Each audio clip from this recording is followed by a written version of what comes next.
प्यारे विद्यार्थियों, सुभाषिस, कल के व्याख्यान में आपने बाल गोविंद भगत के दर्शन के संबंध में परिचय प्राप्त किया था।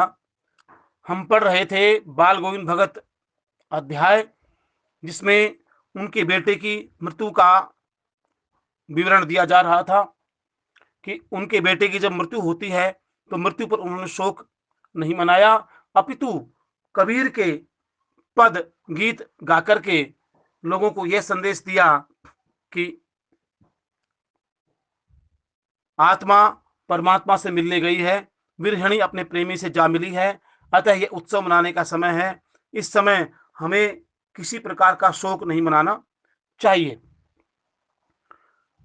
आइए आज की अनविति में हम बाल गोविंद भगत की समाज की कुरीतियों के प्रति क्या धारणा थी, उसके संबंध में पढ़ते हैं।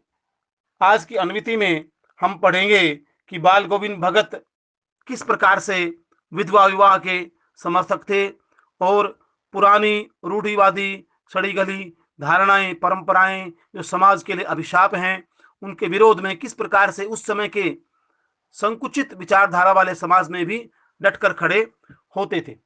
बेटे के क्रियाक्रम में तूल नहीं किया, पतोहू से ही आग दिलाई उसकी, किंतु जो ही श्राद्ध की अवधि पूरी हो गई, पतोहू के भाई को बुलाकर उसके साथ कर दिया, यह आदेश देते हुए कि इसकी दूसरी शादी करवा देना। इधर पतोहू रो रो कर कहती, मैं चली जाऊंगी तो कौन बुढ़ापे में आपके लिए भोजन बनाएगा, बीमार पड़े तो कौन चुल्लू भर पानी भी देगा, मैं पैर पड़ती हूँ, मुझे अपने चरणों से अलग नहीं कीजिए।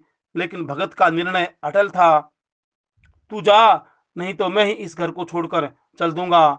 यह थी उनकी आखिरी दलील, और इस दलील के आगे बेचारी की क्या चलती। इस अनविति में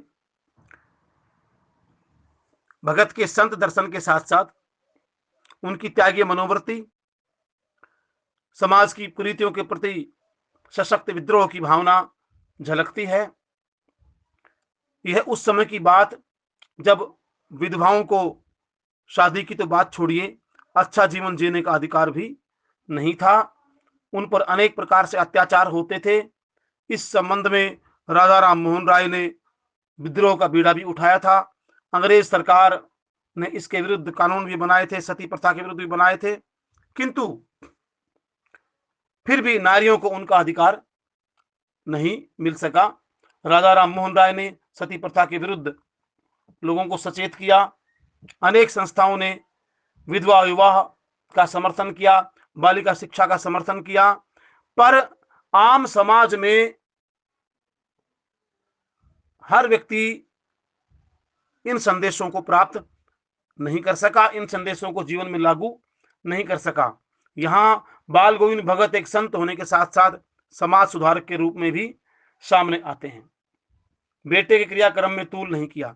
तूल शब्द का अर्थ है बहुत लंबा किसी बात को खींच देना, अर्थात क्रियाक्रम करते समय बहुत अधिक कर्म कांड को नहीं अपनाया, सीधे साधे ढंग से क्रियाक्रम कर दिया, पर आग स्वयं देने की अपेक्षा बेटे की बहू अर्थात पतोहू से ही आग दिलवाई। यह वह समय था जब किसी भी नारी को किसी शव को कंधा देने का अथवा शमशान घाट में जाने का अधिकार नहीं था, और बहुत कुछ हद तक यह आज भी प्रथा कुप्रथा जीवित है। आज भी विकसित सोच वाली स्त्री ही ऐसा कार्य करती है, अथवा शहीदों की दो चार विधवाएं अपने पतियों को आग देती देखी गई हैं। आम समाज की नारियां आज भी यह साहस नहीं कर पाती हैं, और उस समय जब समाज बहुत अधिक रूढ़िवादी संकुचित भावनाओं से ग्रसित था, तब बाल गोविंद भगत ने यह बीड़ा उठाया था कि अपने बेटे की बहू को आग देने के लिए शमशान घाट तक बुलाया। अर्थात हम कह सकते हैं कि वे नारी अधिकारों के समर्थक थे। पर जो ही श्राद्ध की अवधि पूरी हो गई, यहाँ श्राद्ध का अर्थ है 15 दिन बाद।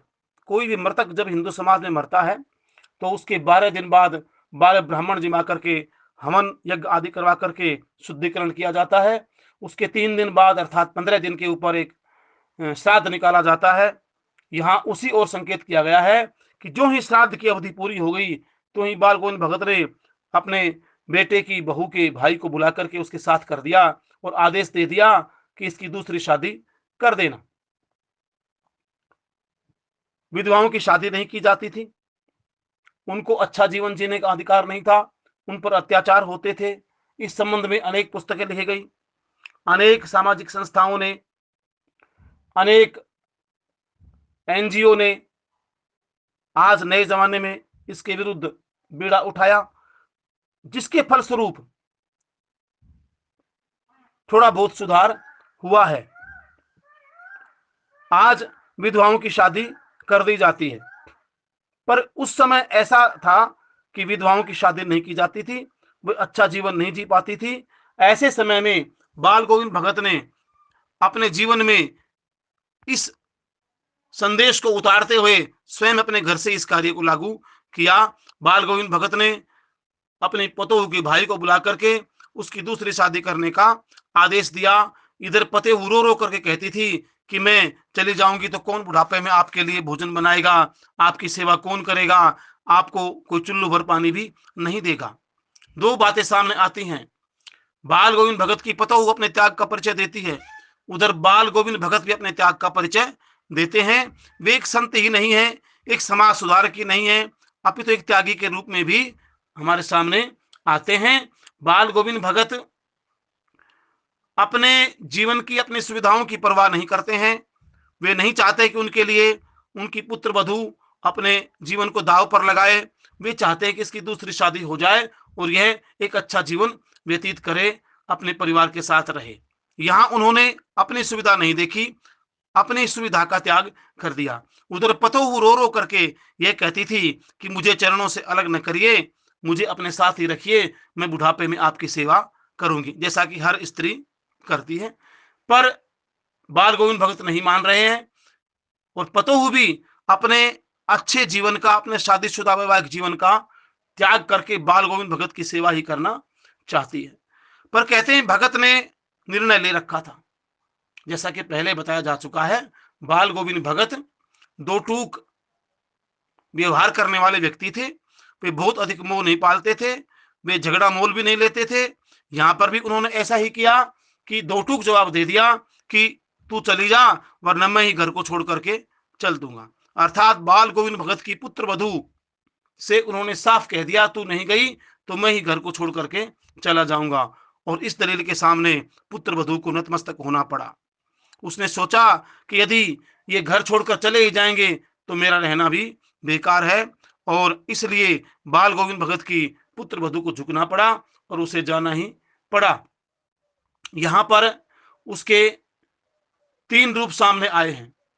संत का रूप, जिसमें त्यागमयी भावना झलकती है, संसार से मोह नहीं होना, ये भावना भी झलकती है। उसके साथ साथ एक समाज सुधारक, अर्थात संत वही है जो अपने समाज का सुधार करे। गोस्वामी तुलसीदास जी ने रामचरितमानस में कहा है, पर उपदेश कुशल बहु तेरे, निज आचरण नहीं नर न घनेरे। अर्थात इस संसार में दूसरों को उपदेश देने वाले बहुत से व्यक्ति मिल जाते हैं, पर स्वयं आचरण करे ऐसे व्यक्ति बहुत कम मिलते हैं। अर्थात किसी भी संदेश को अपने जीवन में उतारना पड़ता है, केवल मौखिक भाषण से कुछ भी नहीं होता है। बाल गोविंद भगत भी अपने आचरण की शुद्धि पर या किसी नियम को अपने आचरण में उतारने पर ही बल दिया करते थे, और इसीलिए उन्होंने विधवा विवाह के संबंध में या स्त्रियों का शमशान घाट जाने की जो प्रथा थी उसको शुरू करना अपने घर से ही प्रारंभ किया। हम कह सकते हैं कि बाल गोविंद भगत संत होने के साथ साथ एक समाज सुधारक भी थे, एक त्यागी मनोवृत्ति वाले व्यक्ति भी थे। इसीलिए उन्होंने अपनी सुख सुविधाएं छोड़ करके और अपनी पुत्र वधू को उसके अच्छे जीवन बिताने के लिए प्रेरित किया, और यहां तक अड़ गए अंत में। अतः बाल गोविंद भगत को हम एक त्यागी के रूप में भी देख सकते हैं। प्यारे विद्यार्थियों, आपने इस अनविति में बाल गोविंद भगत की विभिन्न प्रकार की मनोवृत्तियों का परिचय प्राप्त किया। मैं आशा कर सकता हूं कि आप इस व्याख्यान के बाद घर बैठ करके अपने और पुस्तक पुनः खोल करके इसका पुनर्पठन करेंगे। कल मिलेंगे अगले व्याख्यान में, तब तक के लिए शुभाशीष। नमस्कार।